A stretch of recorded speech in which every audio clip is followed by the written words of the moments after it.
we're going to hear a tune now called Lennie's Pennies, which you can hear this contrafact, this line. It's a composition based on the chord changes to Pennies from Heaven in a minor key. You'll hear Jimmy and I play it together, and then solos.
great figures in jazz when it comes to playing and teaching.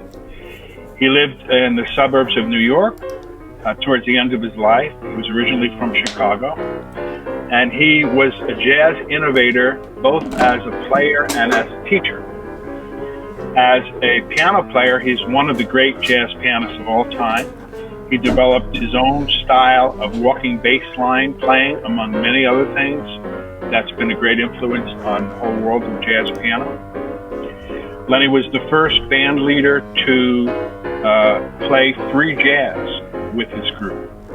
In 1949, Lennie played 2 tracks, which were the first recorded examples of free jazz. When we say free jazz, we mean there's no chord progressions, it's not based on any tunes. It's a whole group playing spontaneously. And that was the first recorded evidence of people doing that, and that definitely had an effect on free jazz players that came after him. Lennie was one of the first people that put together a system of teaching jazz. Although he taught everybody as an individual, and he didn't teach everybody the same in all of the same ways, he did have a basic curriculum that he worked with, which was one of the first times that jazz was put together in such a way that it could be taught. And for those of us that were fortunate enough to be with him, I studied with Lennie between 1972 and his death in 78. And he was, we used to go see him every week. And he laid this whole fantastic curriculum on us, which taught us how to integrate our fingers and our feelings. He had so many students, and he did teach all instruments. He taught voice, he taught drums, he taught bass, because he was working on primal concepts of improvisation and how you get the physical mechanism of the body to transmit, as he would say, the deepest feelings of your soul. And that's no easy task. But Lennie figured out a way to do it, although he modified it and made allowances for each individual person. And he was one of the first great jazz educators. Lennie also played with Charlie Parker quite a bit, and attained a certain amount of popularity in the late 40s and 50s as an innovator in the world of jazz piano.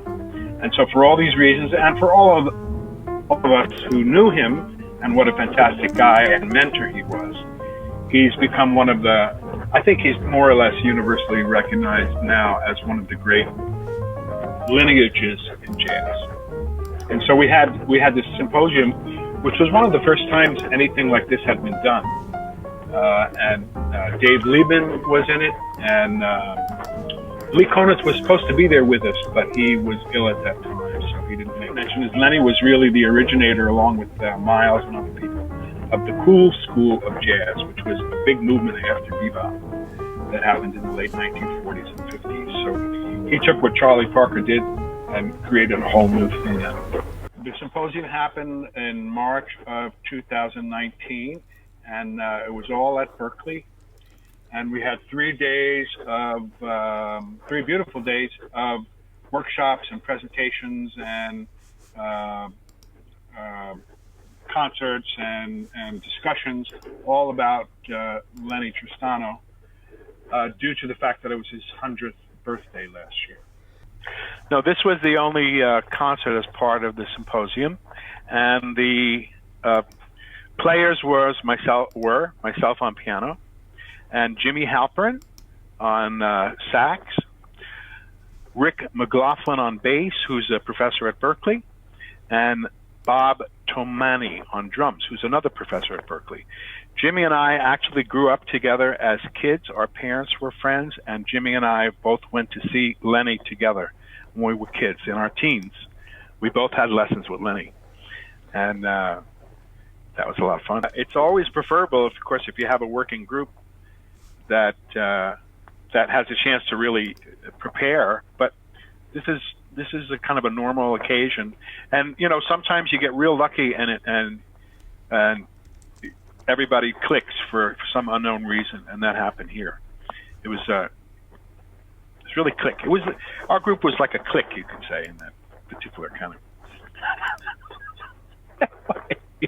We were playing a style of playing which came from the Lennie tradition, which was almost totally linear, meaning that there was very little harmony in this particular performance. There was a little bit of piano chording and so on, but the basic style was to emphasize the creation of the melodic lines. And all of the tunes that were on this concert were written by Lennie or Lennie associates. And so we had the tune Lennie's Pennies. So Lennie would take standard tunes and write what you call a contrafact, with, of course, many jazz musicians do, Charlie Parker and Dizzy and all those guys. They would a normal jazz way of composing is to take a standard tune and to write your own invention on top of the chord changes.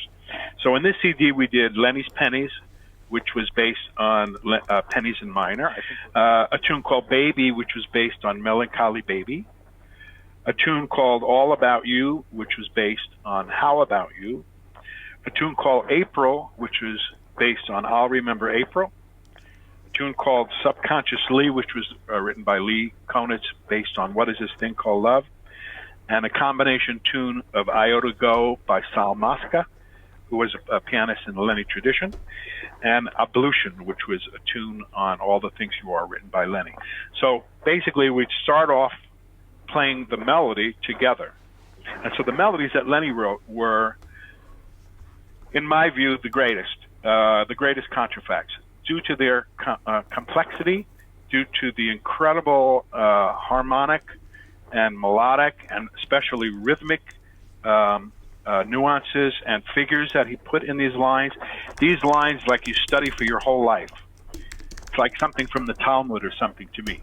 So you study these incredible lines. Some prophet came down from the mountain and wrote this incredible amount of material that you can study and learn from for the rest of your life.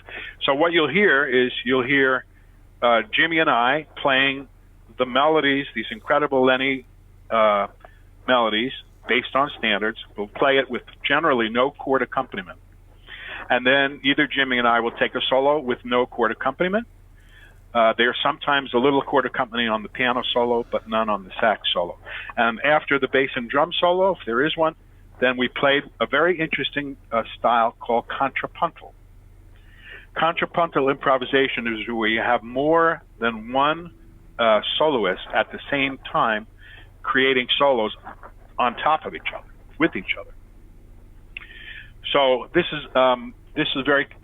was normal in Dixieland music, but Lennie took it to a new place in some of his music, and that's the first time I heard that. You have two soloists, so the two soloists are playing individually with each other, but at the same time they're able to react to each other in real time. So in almost all the tunes we played here, there's a contrapuntal section where Jimmy and I play together and play lines, and you'll hear that it's separate lines, but also at times I'll hear what Jimmy's doing, he'll pick it up, and it's very exciting.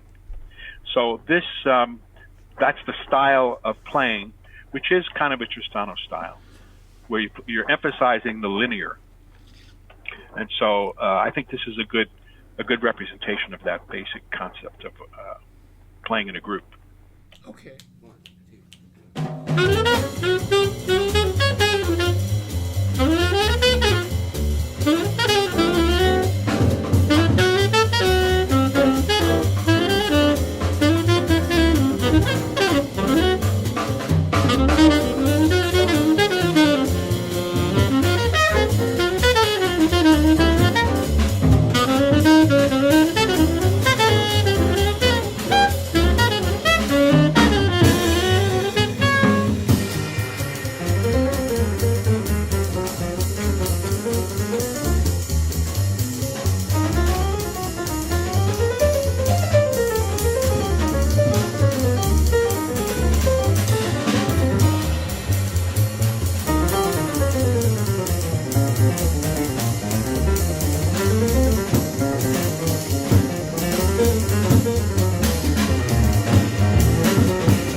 by the great